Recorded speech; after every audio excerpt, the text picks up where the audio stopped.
హల్లెలూయా. దేవుడు ఇచ్చినటువంటి విలువైన సమయంలో మరి పరిశుద్ధ గ్రంథంలోంచి కొన్ని మాటలు మనము ధ్యానించుకుందాం.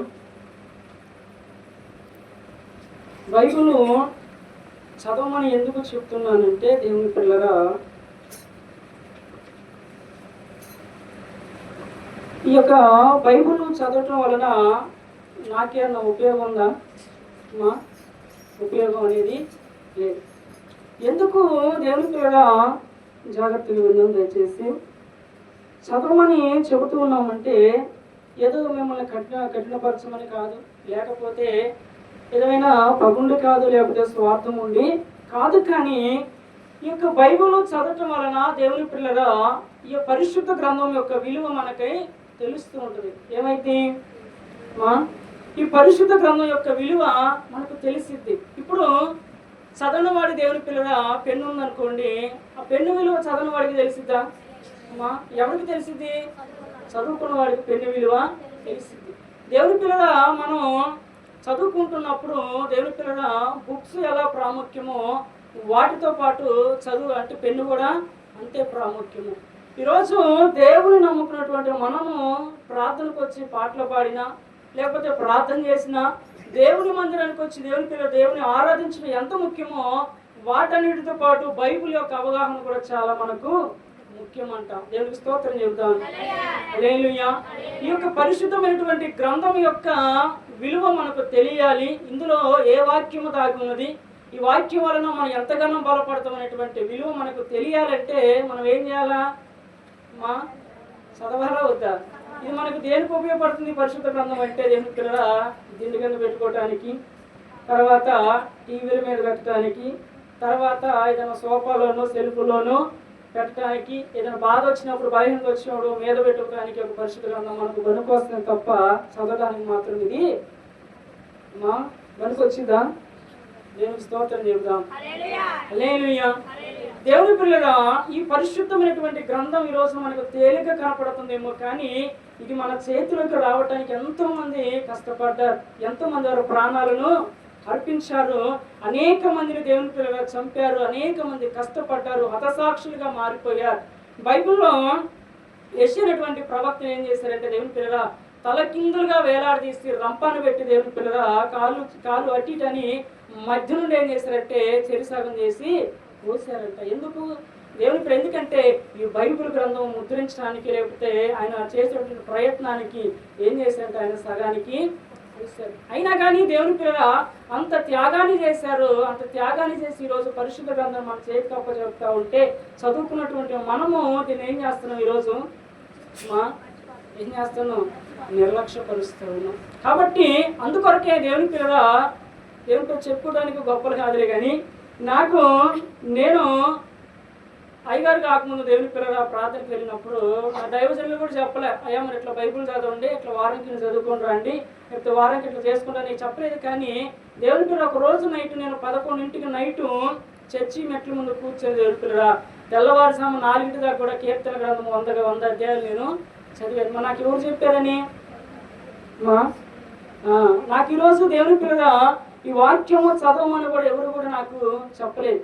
అయినా కానీ దేవుని పిల్లలు ఎందుకంటే ఆశ, ఎలా అయినా సరే దేవుని ఆరాధించడం ఎంత ముఖ్యమో ఈ బైబిల్ కూడా చదువుకొని ఇందులో ఏ మర్మం ఉన్నదో, ఎలా మనం బలపడాలని చెప్పి ఆశ కలిగి దేవుని పిల్లలు చదవటం జరిగింది. తర్వాత కూడా ఆ యొక్క అయ్యగారు కాకముందు దేవుని పిల్లలు ఆదికాండం మొదలుకొని ఇర్మియా దాకా కూడా నేను చదువుతూ ఉన్నప్పుడు కూడా వాళ్ళు ఆశ్చర్యపోయారు. అంటే మనం ఏదైనా సరే ఆశ ఉండాలి, ఆశ తగ్గట్టు క్రియలు అనేవి ఉండాలి. అంతేకాని ఈరోజు పడుకొని నేను బంగ్లాలు కట్టాలి, లేకపోతే అది కట్టాలి, అలా బలపడాలి, ఇలా బలపడాలి అని చెప్పి నైట్ పడుకొని ఆలోచిస్తే దాన్ని చేయగలుగుతామా అమ్మా? అంటే క్రియ అనేది మనలో కనపడాలి. అందుకే దేవుని పిల్లల పరిశుద్ధ గ్రంథం ఏం చేయాలి? అనుదినం కూడా ధ్యానించేవారుగా ఉండాలి. దేవునికి స్తోత్రం చెబుతాం. హల్లెలూయా.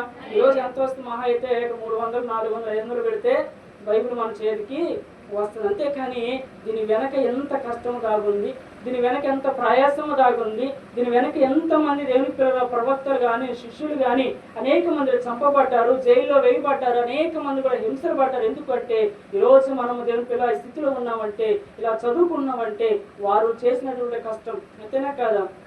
కాబట్టి దీన్ని ఏం చేయాలి, మనం నిర్లక్ష్యం చేయాలా అమ్మా దేవుని పిల్లరా? అందుకొరకే బైబిల్ గ్రంథము ఎందుకు చదవమన్నామంటే దీని విలువ అనేది మనకు తెలియాలి. అంతేకాని ఎక్కడ పడితే అక్కడ పెట్టి బైబిల్లోను లేకపోతే దేవుని పిల్లల సోఫాలోను టీవీలోను ఈ వారం తీసుకొని మళ్ళీ ఆడబెడితే మనకు వచ్చే వారం గుర్తొచ్చే విధంగా కాదు. కానీ ఉదయం మొదలుకొని సాయంత్రం ఎప్పుడు ఖాళీనా కానీ బైబిల్ ఏం చేయాలంటే మనము ధ్యానించాలంటే చదువుకోవాలి. ఎందుకు చదువుకోవాలి దేవుని పిల్లలు అంటే ఈ యొక్క బైబిల్ యొక్క గ్రంథము మన జీవితాన్ని సరిచేయట కొరకు ఇది ఉపయోగపడుతుంది. దేవుడు వాక్యరీతిగా దేవుడు మనతో మాట్లాడతాడు.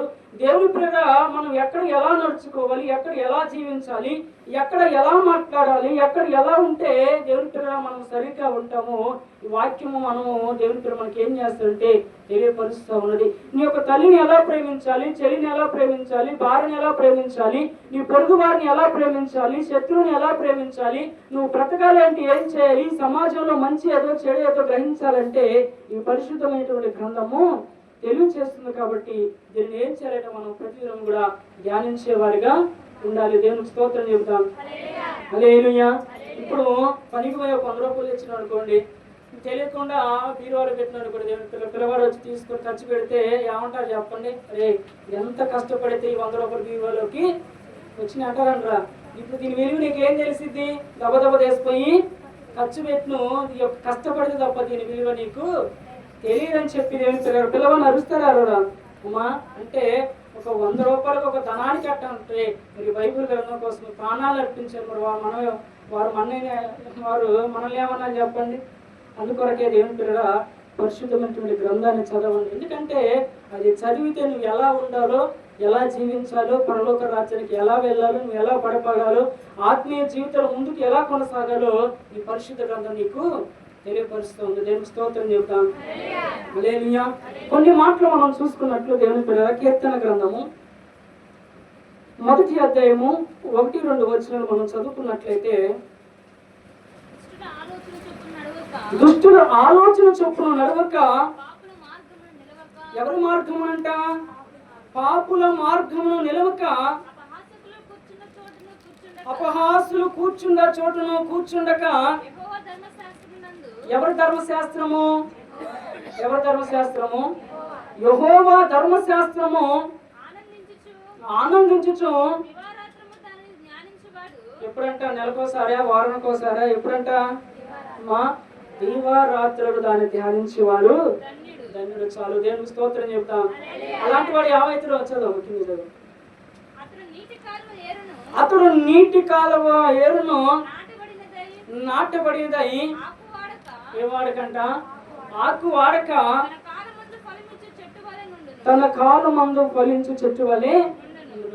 అంటే దేవుని పిల్లగా ప్రభునందు ప్రియమైనటువంటి సహోదరుగా దేవుడు ఎందుకు చదవమని చెప్తానంటే యెహోవా ధర్మశాస్త్రం నందు ఎప్పుడు కూడా ఆనందించేవాడు ధన్యుడంట.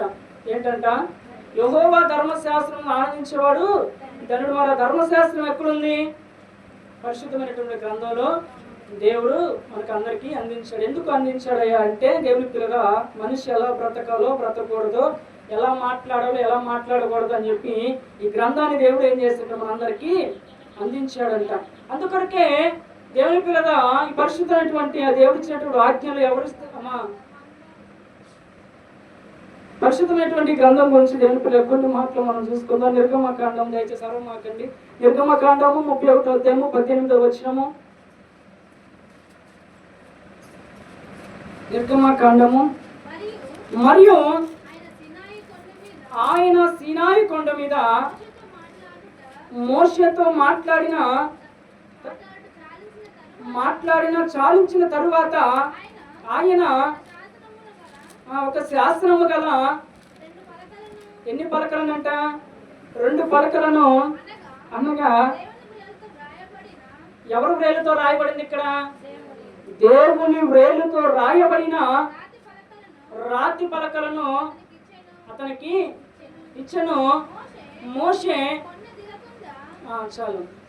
అయితే దేవుడు మోషేని కొండ మీదకి పిలిచిన తర్వాత, అయ్యా మరి ఇశ్రాయేలు ప్రజల్ని నువ్వు మరి సంరక్షించాలంటే, వారిని సరైన మార్గంలో నడపాలంటే నీకు కొన్ని ఆజ్ఞలు నేను ఇస్తాను. ఆజ్ఞలు ఎవరి వ్రేలుతో రాయబడి అంటే దేవుని వ్రేలుతో రాయబడ్డ. ఆయన స్వయంగా వేలుతో రాసి ఇక మోషేకి అప్పగించాడట. మోషే ఇదిగో ఈ పలకలు తీసుకొని నువ్వు వెళ్ళి ఇదిగో వారు ఎలా ఉండాలో, ఎలా నడుచుకోవాలో, ఎలా బ్రతకాలో, ఎలా బ్రతకూడదో, ఎదుటి వారికి ఏం చేయాలో, ఏం చేయకూడదో, ఏం ఆశించాలో, ఏం ఆశించకూడదో ఇవన్నీ నీకు నేను చెబుతాను. కాబట్టి నేను స్వయంగా రాసినటువంటి ఈ యొక్క 10 ఆజ్ఞలు తీసుకొని పోయి నువ్వు వారికి చెప్పు. వారి ఆజ్ఞల ప్రకారము అనుసరిస్తారు, లేకపోతే వారందరూ కూడా త్రోవ తప్పి పోతారని చెప్పి దేవుని పిల్లల ఆ మోషేకి ఏం చేసిందంటే దేవుడు తన వ్రేలుతో రాసిచ్చి దేవుని పిల్లల వారికి ఆ మోషేకి దేవుడు అందించింది. ఎందుకు అంటే దేవుని పిల్లల ఇదిగో ఈ యొక్క ఆజ్ఞల ప్రకారం జీవించినప్పుడు వాడు నాతో పాటు ఉంటాడు, నా యొక్క రాజ్యానికి అర్హుడుగా ఉంటాడు. కాబట్టి ఈ ధర్మశాస్త్రం నువ్వు వెళ్ళి ఆయనకు చెప్పు అని చెప్పాడు. అంటే దేవుడు ఇచ్చినటువంటి ధర్మశాస్త్రం ప్రకారం దీవారాత్రులు ధ్యానించేవాడు ఏమైతాడంటే ధన్యుడని దేవుని యొక్క వాక్యము సెలవిస్తూ ఉంది. కాబట్టి మరి దేవుడు ఇచ్చినటువంటి ధర్మశాస్త్రం ఏడుంది? ఏడుంది? బైబిల్ గ్రంథంలోనే. మరి బైబిల్ గ్రంథం మనం ఏం చేయాలా? చదవాలి వద్దా? ద్వితీయోపదేశ కాండంలో దేవుని పిల్లరా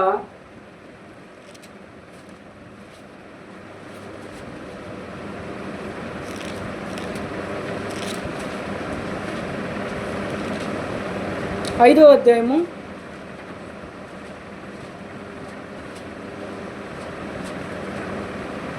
5వ వచనం నుంచి చదువుకున్నట్లయితే